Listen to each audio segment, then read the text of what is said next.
DMC to KING. I'ma say this once, I ain't gonna say it again. DMC in the place to be, and the place for you to be is right here with Fred White. Tales from the pen. Yeah, that's it.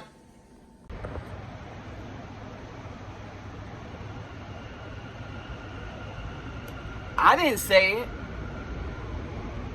The legend DMC said it. The place to be is right here with Fred White. Tales from... I didn't say it, y'all. Peace. Fred White here, Tales from the Pen. If you're new to the channel, go down and hit the subscribe button. Click the bell notification, and then click the word all. And make sure the bell is shaded in. So anytime I do a video, you will know about it. For those who are new to the channel, maybe just happen to come upon it, my name is Fred White. I'm from Queens. I went to prison as a teenager, charged with murder. I beat murder charge, blew the manslaughter, was sentenced to 7, and I did almost 16. Because that's the nature of the beast. You could be sentenced to a year and may never come home. Never. That's the reason for my channel. Trying to keep these kids out of trouble, trying to keep these kids out of jail, trying to keep these kids out of the nonsense and the politics that go on behind the wall. Today we're going to talk a little bit about race and race relations in the New York State Penitentiary. I can't speak for other states. I've never been to another state penitentiary. I don't know that politics in LA, even though I know a little bit about the politics. You can know, see, that's the thing. You may know about the politics, but until you're in the politics, you don't really know the politics. You know what I mean? Like, you can know, okay, you're white, you go to LA prisons, white, you gotta be with the white people, blah, blah, blah, but there's so much politics even involved in that. I dealt with a lot of, I'd say, reverse racism in my time in the penitentiary, because you gotta understand, kind of like what's going on this internet today, right? And the buzz lately, because everybody's been hitting my DM, everybody's been hitting my email. Fred, how do you feel about this 1090 Jake situation? Shout out to him too. How do I feel about it? Well, he's younger than me. He could probably be my son, but I can relate to him. He's a white kid. He obviously grew up a little different. Because I see a lot of these bozos online, a lot of these, part of the dirty section of YouTube, whatever you want to call it. A lot of these bozos are going at him with the race bait and shit. All these goofies that are online doing this. All these lames. Trying to go at 1090 Jake because he came to Brooklyn and hung out with some of his people. And there's people who were mad that this white kid was in the hood wearing his jewelry and flossing and hanging around with, hanging around in the hood, taking pictures in the hood. And there's people who are mad at that. And I can relate to that. And also, it's not just black people who are mad at him. I seen one dude said if he was there, he used to be from Brooklyn, that if he was there when the picture, he would have robbed Jake. The same dude is sleeping on people's couches all over states. Ain't got a stable place, ain't had a stable thing in his life. Talking about he would have robbed somebody for their $100,000 chain. Obviously, if he's in the hood, he's got a pass to be there, so you're not doing none of that. And this same dude is just a cornball. It's just like, these dudes just be on here with that race bait and shit. It's crazy. I seen another dude go at him, a big YouTuber too. well, a short, but a big YouTuber still. Go at him and say, he's stealing my content. He does the content like I do. What? This is the fucking internet. You can make any kind of content that you want. I've seen a lot of channels, if you go to their early videos, they've changed, they've done different things. The dude found the lane and ran with it, and, you know, he's on his way to become a millionaire from getting online and talking his shit. Leave him the fuck alone. Because he likes to because he hangs out with black people? Man, this is the shit I'm talking about. This is what I'm saying. I could relate to certain things, right? I hung out with whoever my whole life. White, black, Spanish. I never even thought about that type shit. That, you know, it's more prevalent, and with the internet and everything today, I guess I was blind to certain shit. You know what I'm saying? I guess I was blind. I grew up, my elementary school was different races. Junior high school, shout out to Jamesburg. I mean, it was diverse.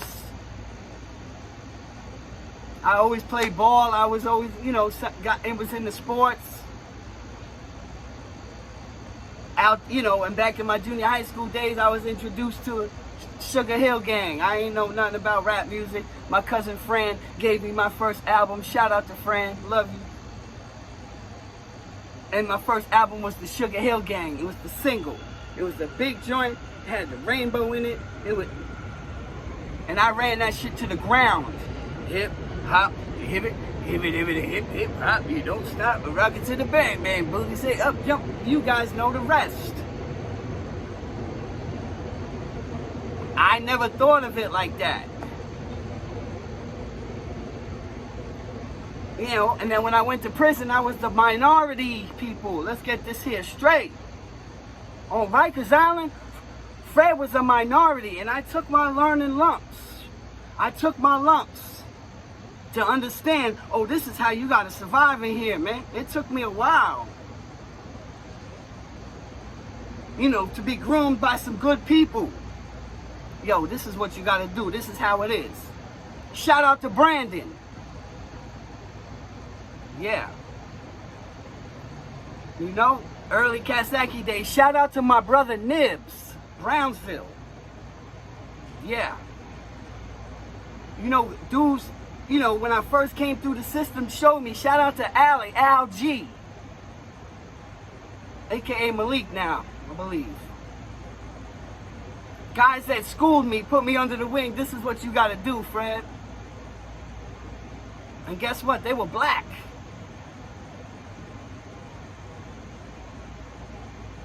They were black. Shout out to my brother Rome. They were black. Rome, who was on St. Laz, he's one of the dudes that nicknamed me Soul Man. Like, I had so many white monikers, white chocolate, white this, but all the people, there were a couple Spanish too. My little man Mikey. Dudes that schooled me. My brother Ron Dew from Far Rockaway.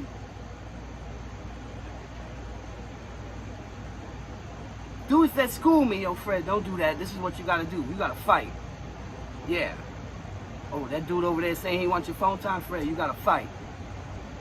Yeah. So Rikers Island, I was the minority. There wasn't too many of me.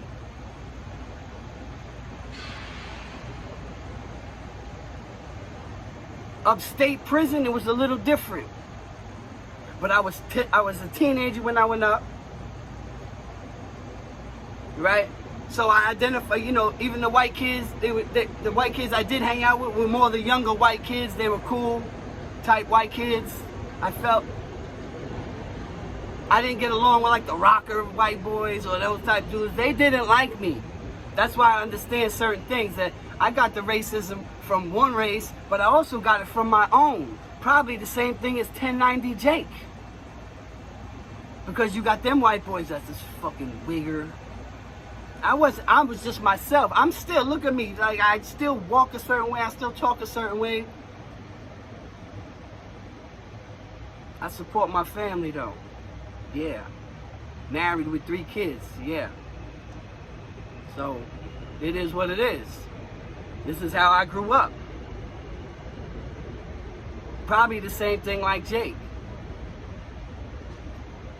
In my 3 years, I've had a couple comments in my section. This dude seemed like a culture vulture. That's because they never watched my fucking videos. That's why.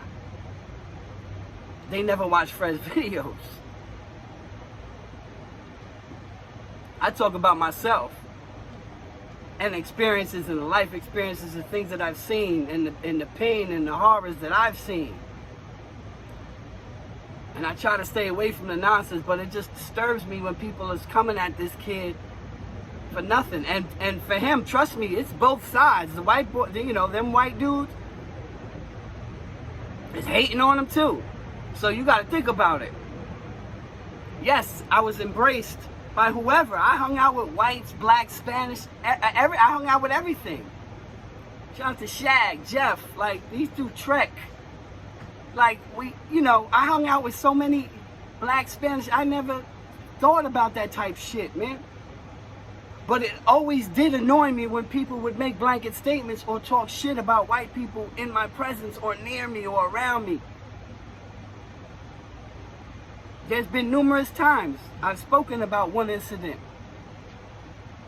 right? The Andrew Galata, man, that shit is always in my mind. Andrew Galata, Riddick Bowe's fighting, Madison Square Garden, shit jumped off from the crowd. HBO was on it, it was live. I had just got to this spot and these dudes is like, man, fuck them white boys, kill them white boys, fucking crack a devil, motherfucker. There's white boys fighting in the stands, you know what I mean, getting beat up.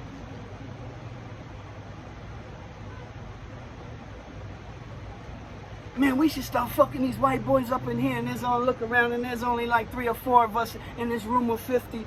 Hold on. Right. Yeah. I'm a little different. I always known I've been a little different. Yeah. It's just the way it is. But in the mountains, them white boys, them country white boys that were prisoners didn't like me. And the police definitely didn't like me. They definitely didn't like me. Especially when I had my dreads. Oh, come on. I got it from both sides, so I know how to block, you know what I mean? Deflect. You know what I mean? I know how to block. Cause sometimes you gotta block some of that shit out. Yo, Jake, and this is what I'm, you know what I mean? For the 1090J, he's got to block some of that shit out, man. Because understand, people are always going to hate on you. And, it's usually someone who's a little bit lower than you, too. It's usually somebody who's trying to take their shot, who's hating. You got to block some of that shit, you know what I mean? But some shit you definitely do got to address. Right? You know what I mean? Because I heard, the little chubby dude, talk all this racist shit, and I'm just like, how we ever gonna get forward, man? Right? How we ever supposed to get forward? Dudes want to sit down at the table and try to get things right. Here it is, this white kid is being embraced in the black community, and people don't like it. And it's disgusting. And most of the dudes that's hating is fucking birds. Most of the dudes that's hating is lames. Dudes don't know these dudes' histories and don't know what these dudes is capable of. It's just crazy. This internet done went crazy. I seen dudes on here talking about, yeah, such and such puts money on such and such's head. I'm like, what the fuck? Who the fuck are these dudes?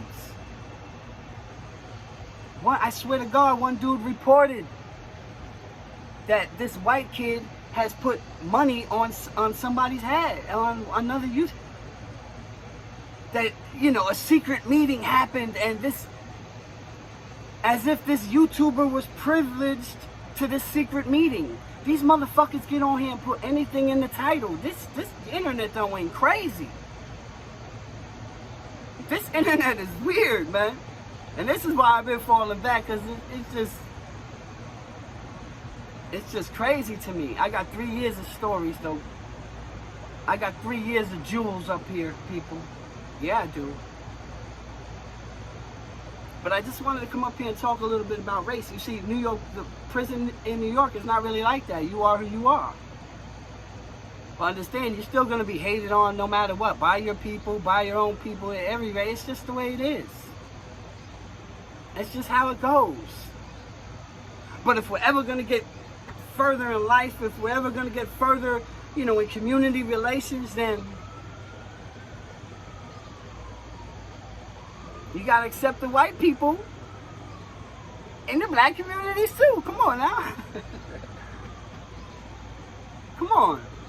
Let that kid live, man. You don't know his history. You don't know if he grew up, how he grew up, his mother, is his father there? Did his grandmother raise him? Was he in the streets at 10? Like, was he like, just because he's white doesn't mean he doesn't have a story. And you guys know, my main people know, is my dad was Puerto Rican. My grandmother was from Ponce. Born and raised in Ponce, Puerto Rico.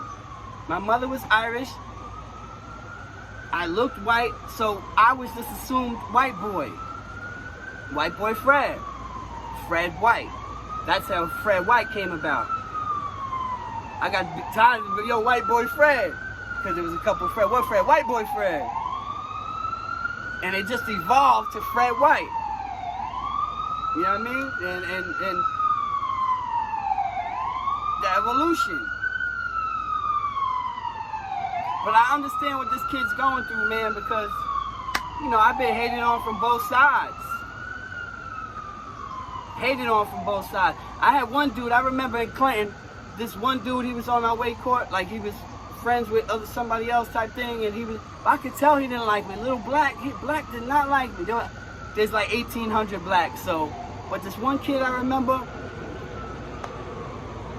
he ain't like Fred. You could just tell it was just bad energy, the way he used to look at me like, why is this white kid on our weight court? Yeah. Why is he here? Why? Because the owner of the weight court, you know what I mean? Big Ja, shout out to Big Ja, said I could be here. Cirque said I could be here. Ron Dew, Big Ron Dew from Brownsville. Yeah. Brownsville. Shout out to Dew. Van Dyke's finest. Said I could be here. You understand? Luck. Money earning, Mount Vernon. Shout out to Luck. You guys know I did the interview with him. Said I can be here. Beretta. Big Bernard. My brother from, you know, from the streets since we're kids. Said I could be here. You know what I mean? Stink. One of Long Island's finest. Said I can be here. Yeah. But I could always tell black didn't want me there. You know what I mean? It's just the way it is. It's just how it goes. Right? And especially in the prison system, because it's trained like you versus them. And white people represent oppression, period. Especially when they're the ones locking you in at night. Yeah. Especially they're the ones who, you know, give you your food. Yeah. Especially when they're the ones that give you your mail. Yeah. But guess what?